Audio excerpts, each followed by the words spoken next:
Assalamualaikum warahmatullahi wabarakatuh. Semoga semua kebaikan terlimpah kepada kita semua.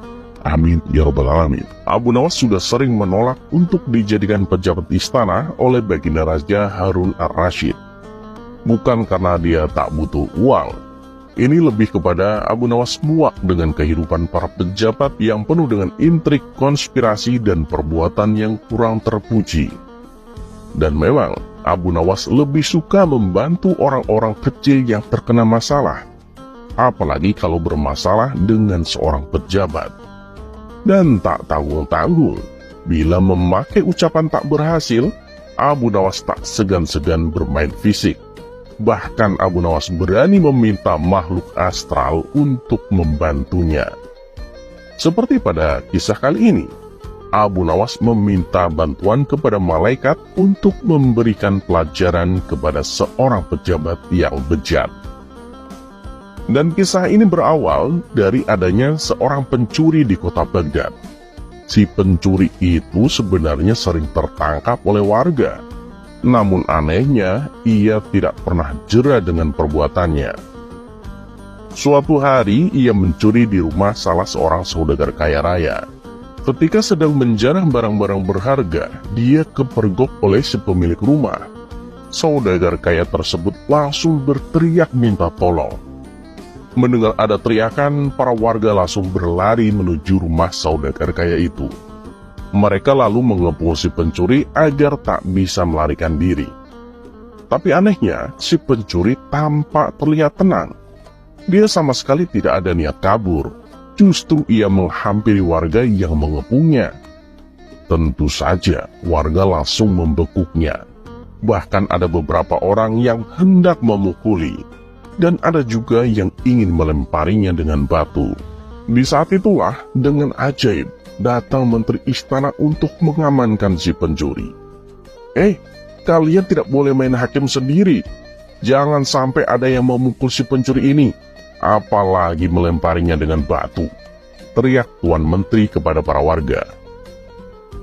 Tapi Tuan, dia sudah sering mencuri. Kami sudah sangat geram dengan ulahnya. Biarlah kami memukulinya, biar kapok dia, sahut salah seorang warga. Kita lempari batu saja kepalanya, biar nggak meresahkan warga, timpal warga lain. Melihat emosi warga yang mulai tak terbendung, Tuan Menteri lalu berkata, "Silahkan, kalian boleh memukul atau melempar batu ke pencuri ini. Tapi ada syaratnya." "Apa syaratnya Tuan? Kami sudah nggak sabar mengajarnya," tanya para warga penasaran. "Syaratnya, siapapun yang tak pernah memiliki kesalahan boleh memukulinya. Tapi ingat, kalau sampai ada orang yang memukuli si pencuri ini, sedangkan dia sendiri pernah melakukan kesalahan, aku tak segan-segan akan menghukumnya," kata Tuan Menteri menjelaskan dengan persyaratan tersebut. Para warga hanya terdiam, sebab mana mungkin ada manusia yang tidak punya salah. Bahkan anak kecil pun pernah melakukan kesalahan. Akhirnya para warga membubarkan diri, sementara si pencuri dibawa oleh Tuan Menteri dengan dalih akan diproses di pengadilan. Tapi kenyataannya di tengah jalan si pencuri malah dibebaskan dan disuruh pulang. Dan usut punya usut, ternyata si pencuri itu masih mempunyai ikatan saudara dengan Tuan Menteri. Ponakannya mungkin, sepupunya, atau apalah. Yang jelas si pencuri itu masih saudaranya Tuan Menteri. Beberapa hari kemudian, si pencuri ini kembali beraksi. Dan setiap kali tertangkap warga, Tuan Menteri selalu datang menolong. Begitulah seterusnya. Sampai-sampai ketika ada aksi pencurian, warga sudah enggan menggubrisnya. Jangankan mengepung, mengejar, atau menangkapnya, berteriak minta tolong pun warga sudah bosan. Karena percuma, ujung-ujungnya si Tuan Menteri datang bak pahlawan kesiangan mengamankan si pencuri dengan dalih tidak boleh main hakim sendiri dan akan diproses di pengadilan. Hingga pada suatu ketika, si pencuri nekat menyatroni rumah Abu Nawas.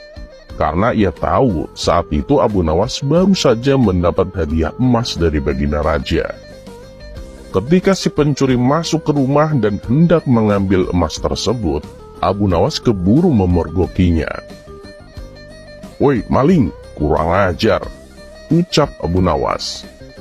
Bukannya kabur, si pencuri malah dengan santai tenang berjalan lewat depan Abu Nawas dan akan keluar meninggalkannya. Tentu hal ini membuat Abu Nawas bertambah emosi. Abu Nawas langsung memukul dan membekuknya. Si pencuri pun berteriak kesakitan. Mendengar ada kegaduhan di rumah Abu Nawas, warga-warga pun segera berdatangan. "Ada apa nih Abu Nawas?" tanya salah satu warga. "Orang ini mencuri di rumahku," jawab Abu Nawas. "Lagi-lagi dia, gak ada kapoknya," ucap salah satu warga. "Percuma ditangkap, tak lama lagi juga pasti dibebaskan sama si menteri," ujar warga yang lain. "Udah, kita gebukin aja rame-rame sebelum si menteri itu datang," sahut warga yang lain. Tapi sayangnya niat tersebut tak terlaksana, sebab Tuan Menteri dan para pengawal segera mendatangi rumah Abu Nawas. Tuan Menteri lalu mengamankan si pencuri dengan melepaskannya dari tangan warga. Si pencuri kini berdiri di samping Tuan Menteri. "Sudah aku peringatkan berkali-kali, kalian ini tidak boleh main hakim sendiri. Kalau ada yang berani menyakitinya, aku nggak segan-segan menghukum kalian," ancam Tuan Menteri kepada para warga. "Tapi silahkan, siapa saja yang tidak pernah memiliki kesalahan selama hidupnya, boleh memukul atau melempar batu ke pencuri ini. Ayo silahkan, kalau kalian memang merasa suci," bentak Tuan Menteri. Mendengar itu, para warga pun terdiam seketika. Tapi tidak bagi Abu Nawas. Diam-diam ia mengambil 2 batu besar lalu dilemparkan ke atas secara bersamaan. Saat 2 batu tersebut kembali turun, masing-masing mengenai kepala si pencuri dan Tuan Hakim. Sontak si pencuri langsung pingsan jatuh tersungkur. Dari kepalanya keluar darah mancur bercucuran. Begitu juga dengan Tuan Menteri. Meski tidak pingsan, dia mengalami sakit yang luar biasa di kepalanya, hingga bercucuran darah yang cukup banyak. "Kurang ajar, siapa yang berani melempar batu?" teriak Tuan Menteri penuh emosi. Dikarenakan takut menjadi sasaran amukan Tuan Menteri, orang-orang di sana lalu menunjuk bahwa Abu Nawaslah pelakunya. "Kurang ajar kau, Abu Nawas. Akan aku hukum berat kamu," bentak Tuan Menteri. "Loh, salahku di mana? Kok tiba-tiba aku dihukum?" tanya Abu Nawas berpura-pura. "Lancang kamu Abu Nawas, berani melempari kepalaku dengan batu," jawab Tuan Menteri. "Oh itu, Anda kan tadi mengatakan sendiri, siapapun yang tidak pernah bersalah selama hidupnya boleh melempari si pencuri dengan batu," balas Abu Nawas. "Jadi kamu merasa kamu tak pernah berbuat salah? Hah? Jangan sok suci kamu, Abu Nawas," hardik Tuan Menteri. "Justru itu, aku ini memang pernah berbuat salah. Makanya aku minta bantuan malaikat langit. Aku berikan dia 2 batu dengan melemparkannya ke atas. Ketika malaikat itu melemparkannya ke bawah, ternyata yang kena bukan hanya si maling ini, tapi Anda juga ikut kena.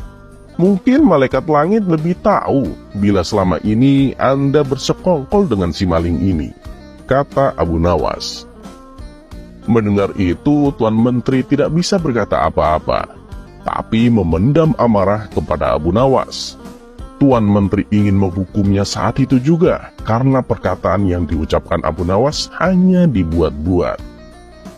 Belum sempat Tuan Menteri memerintahkan pengawal untuk menangkap, tiba-tiba Abu Nawas berkata lagi, kalau sampai besok dia kedapatan mencuri lagi, dan Tuan Menteri menolongnya dengan alasan akan mengamankannya, batu ini bukan hanya aku berikan kepada malaikat langit, tapi akan aku berikan juga kepada Baginda Raja, ancam Abu Nawas.